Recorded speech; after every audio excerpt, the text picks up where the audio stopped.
Dan informasi lainnya tambahan yang bisa menjadi pelengkap ya atas informasi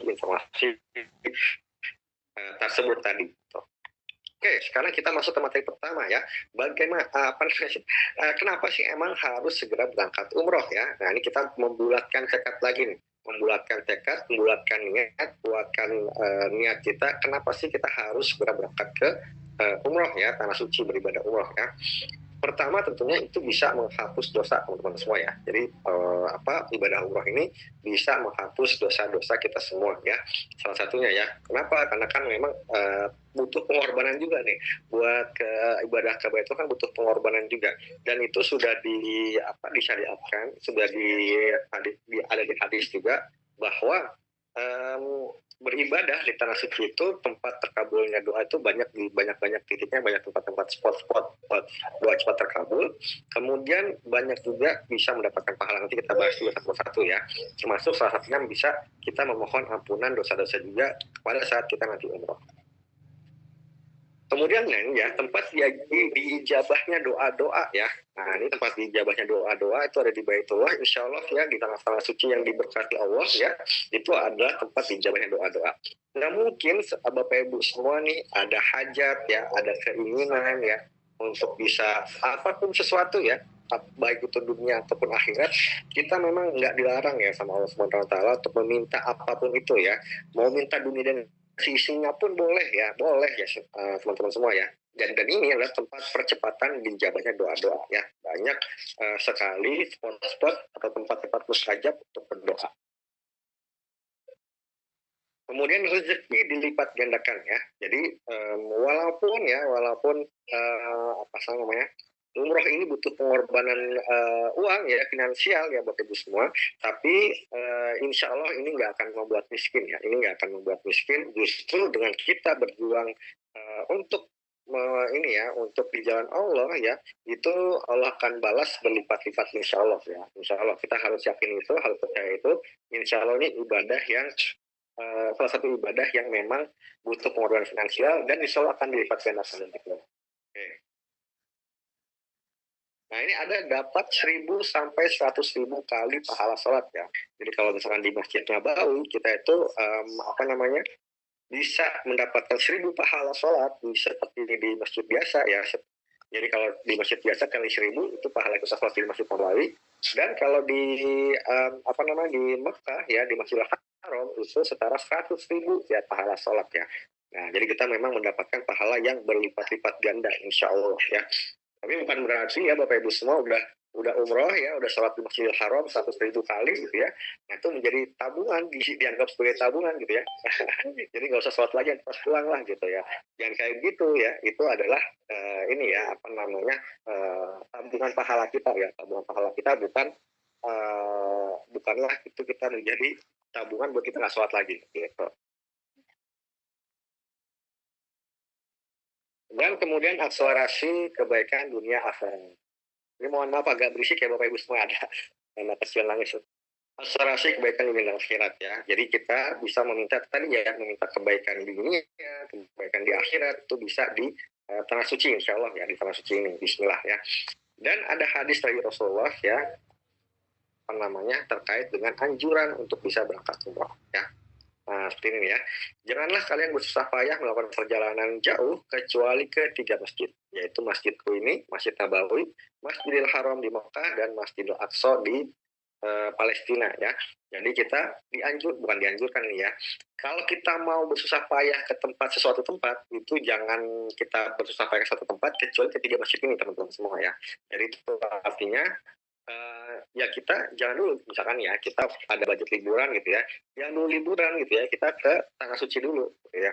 Dan ini sangat dianjurkan oleh baginda Rasulullah karena di atas 5 tadi nih ya, di 5 ini bisa menghapus dosa, tempat ijabahnya doa, zikir dilipat gandakan, pahala sholat dilipat gandakan juga.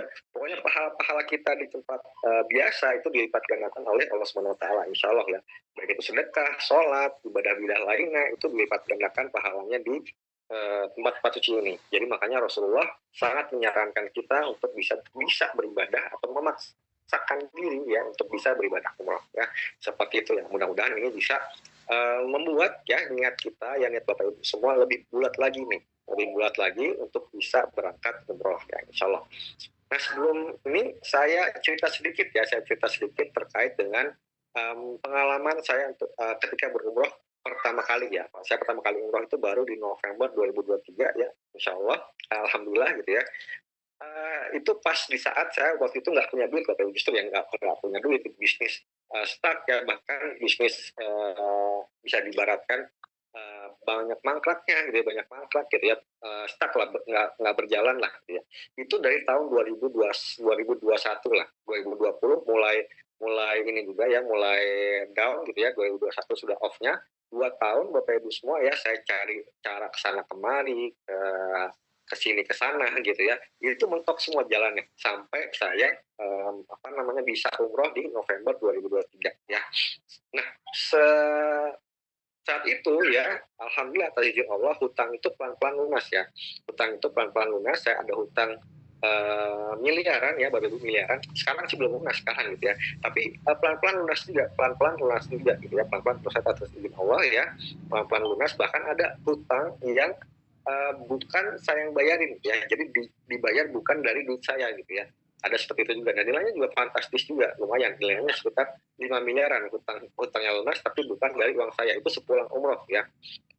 Kemudian dibukakan jalan yang tidak disangka-sangka ya, tadi nyambung kayak yang tadi gitu ya, itu bukan duit dari saya dan bukan saya mengusahakan ya, jadi yang orang lain yang mengusahakan gitu ya, datang ke saya ditransaksikan dan bisa kebayar hutang, itu memang Allah yang bukakan. Saya merasakan Allah yang bukakan jalan gitu ya, karena saya justru nggak berikhtiar ini ya, gimana terkait dengan hal itu gitu ya, itu datang gitu, itu datang gitu ya, datang sendiri gitu ya, Masya Allah ya, itu dibukakan jalan yang nggak disangka-sangka.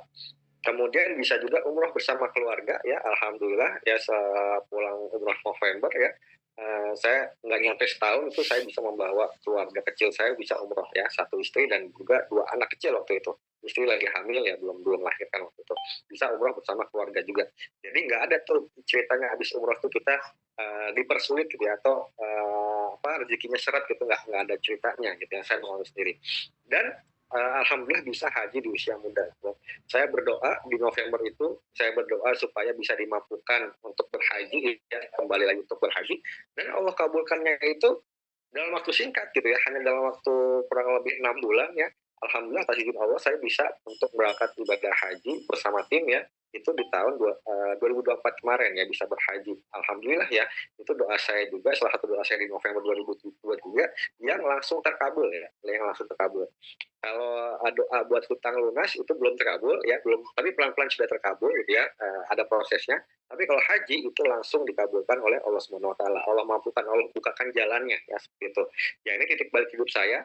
Mungkin keluarga Bapak Ibu ya, ada teman-teman, ada juga yang mengalami hal yang sama gitu ya, mengalami hal yang sama, mengalami keajaiban yang sama pasca kembali dari umroh. Ya itu bukan hal yang bukan hal yang ini ya, bukan hal yang luar biasa menurut saya sih gitu ya. Soalnya banyak yang mengalami keajaiban itu gitu ya. Ada yang tadinya sakit gitu ya, balik umroh ternyata bisa sembuh, membaik kesehatannya. Ada yang tadinya nggak bisa hamil gitu ya, bertahun-tahun nggak bisa hamil, ternyata ketika umroh berdoa di situ Allah hadirkan buah hati gitu ya ketika itu gitu ya. Banyak juga cerita-cerita keajaiban yang bisa didapatkan ketika umroh. Yang mungkin ya Bapak Ibu semua, ada yang kondisinya kayak saya nih, istilahnya bisnis mentok gitu ya, kehidupan mentok gitu ya, kemudian nggak tahu arah mau jalan kemana gitu, bingung mau kemana lagi, bingung cari solusi apa lagi. Nah salah satunya solusinya adalah umroh ya Bapak Ibu semua. Ini saya sarankan ya, atas dasar pengalaman pribadi, ini saya sarankan Bapak Ibu, dalam tanda kutip, paksakan diri untuk umroh ya, paksakan diri untuk umroh bagaimanapun caranya ya, seperti itu. Ini akan kita bahas salah satu caranya, bukan satu-satunya cara ya, tapi salah satu caranya kita akan bahas ya pada kesempatan malam ini ya.